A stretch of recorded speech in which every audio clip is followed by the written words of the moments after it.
বড় ভাইরা থাকার একটা ভালো দিক। নিতেন আরেকদম ম্যাঙ্গো জুস নিয়ে আচ্ছা দূরে থাক।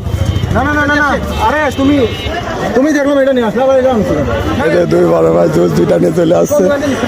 তো এই না করে কথা সবাই তো সমস্যা একটু বাড়াতে দিলে কি হয় রমজান মাস এই ভিডিও হচ্ছে। আমরা আসছি এখন সবাই মিলে ইফতার পার্টি।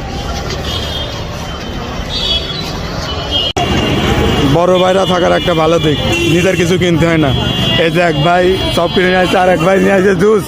হ্যাঁ ভাইয়া ম্যাঙ্গো নিয়ে আসছে, এই তো ম্যাঙ্গো জুস নিয়ে আসছে, একজন আরেকজন ম্যাঙ্গো জুস নিয়ে আসছে। আচ্ছা দূরে থাক। না না না না না আরে তুমি দেখলাম এটা নিয়ে আসলে আবার এটা আনছো এই যে দুই বড় ভাই জুস দুইটা নিয়ে চলে আসছে। এটা হলো বড় ভাই থাকার একটা ভালো দিক। আরে ভাই আবার ব্যাগ দিয়ে কি দরকার, দুইটাই খাতাম। আমি 1 টাকা খরচ করি নাই, দুটো ম্যাঙ্গো নিয়ে আসছে আর এতে বিরিয়ানি নিয়ে আসছে, চপ নিয়ে আসছে।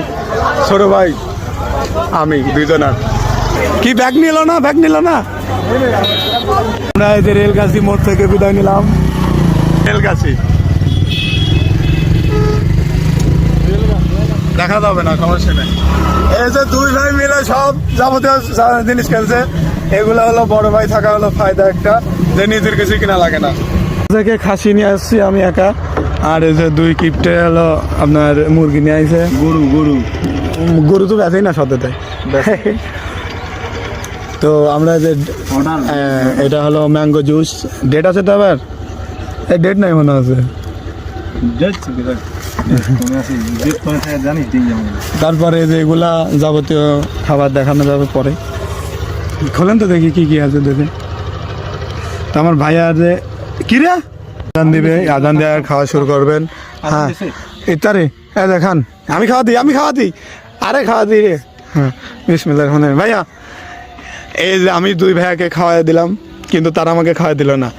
খরচ টরচ তারাই সব কিছু আয়োজন করেছে। না ডিম আমার, আমি যাই দিয়েছি। এখন ইফতার টাইম। এই যে এটা আমার বড় ভাই। ভাইয়া আপনি যে এখানে ইফতার পার্টি করতে আছেন আমাদের সাথে, তো আপনার অনুভূতি কেমন একটু জানান, বলেন। যে ছোট খাওয়াতে কিছু হয় না, বিয়ের একটা অনুষ্ঠান হবে, বড় খাওয়া হবে। এই যে আমরা ভাই আপনার অনুভূতি কেমন এখানে যে পার্টিটা করতেছি আমরা? অনুভূতি শুনে কি করবি? না তাই বলতেছি, একাই খাচ্ছে আমার ভাইয়ারা। দেখেন আমাকে দিছে। আসল কথা কি যে আমি এখানকার কিছুই কিনি নাই, টাকাই দিই নাই। আমার বড় ভাইরাই সব কিছু আয়োজন করে।